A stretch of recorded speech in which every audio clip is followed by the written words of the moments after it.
Hollywood. The reason why we don't go to the cinema is because you charge way too much for cinema tickets. It's all your fault. Or is it?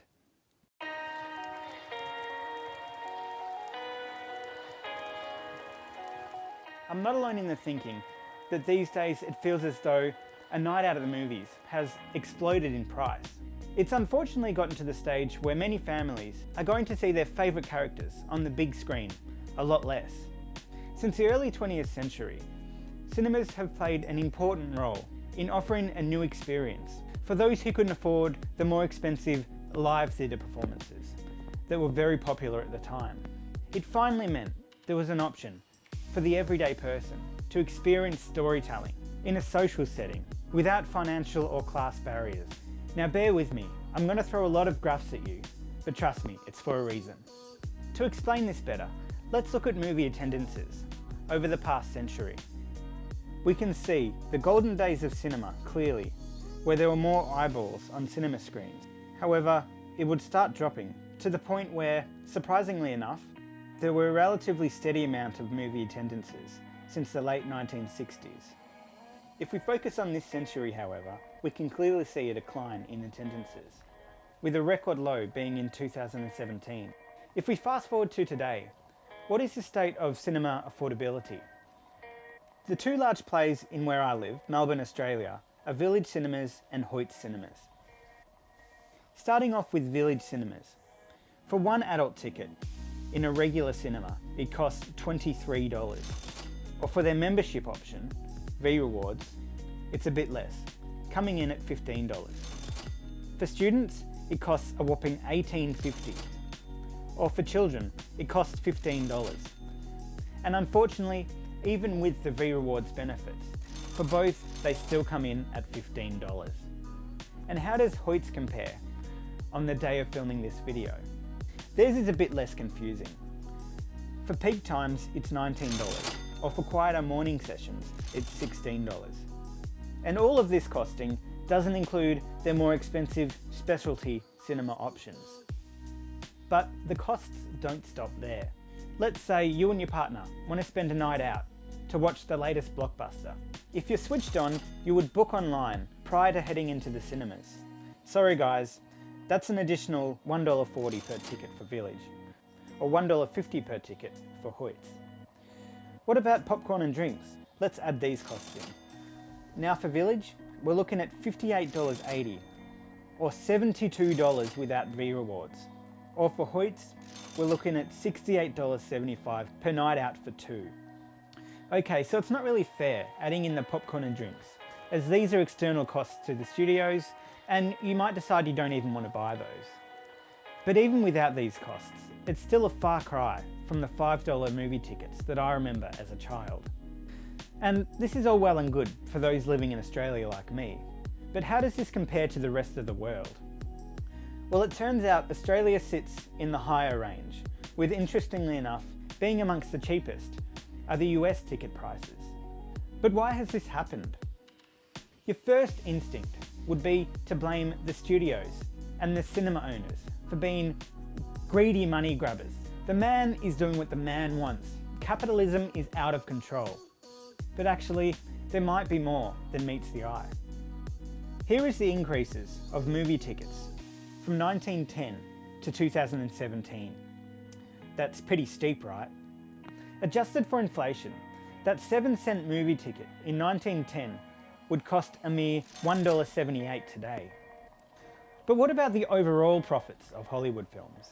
Let's look at the overall domestic box office gross. Even with the decline of ticket sales, there still is an overall rise in box office gross.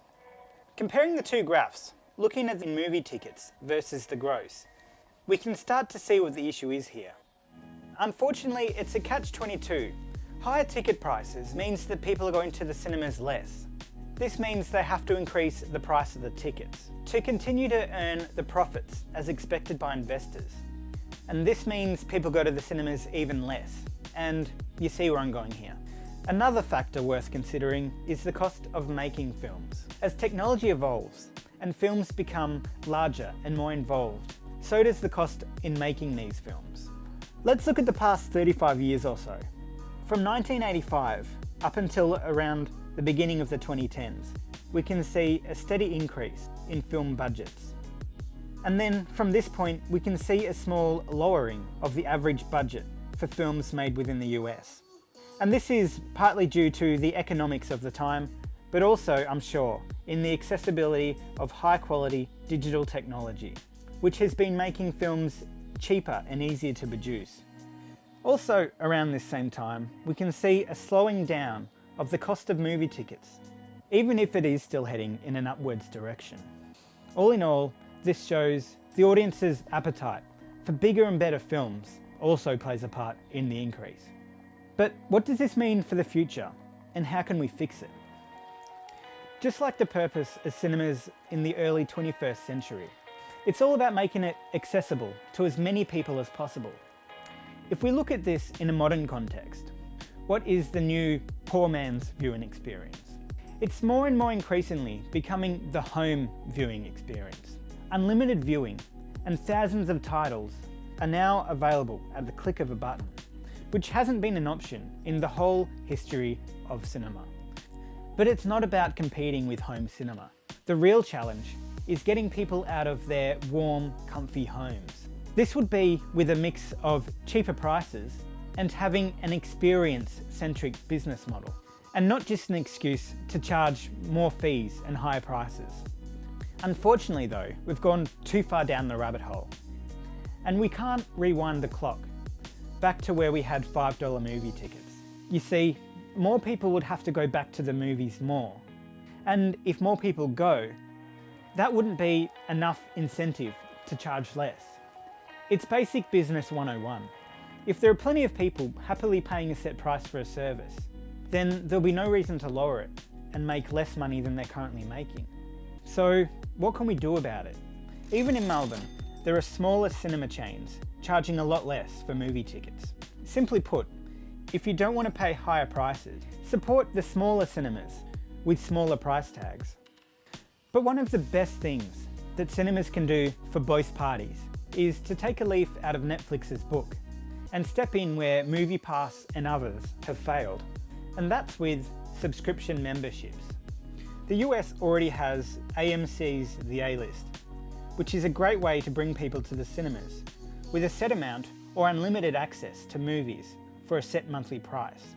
This in turn allows cinemas to not only make money through guaranteed subscriptions, whether people go to the cinemas or not, but with this allowing people to go to the movies more often, cinemas can make more money in the things that make them the most profits. That's with concessions, such as popcorn, drinks, and snacks. It's inevitable that over time people will opt to stay at home.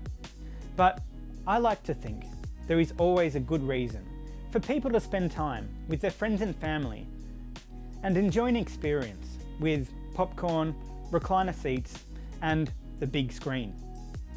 My only worry is that cinemas will go the way of theatre in the early 20th century, where only the well-off can experience the magic of the silver screen with others, where people can experience the highs and lows of a gripping story all at the same time. A reason to bring people together, no matter who they are, even if it's for a short amount of time. In a world where division between society seems rife, positive experiences, such as going to the movies, is something that should be treasured, and I believe it's something worth fighting for. Thanks for watching the video. I hope you liked it. If you did, please do me a solid. Like, subscribe, and ring that bell. Or just watch some of these videos here.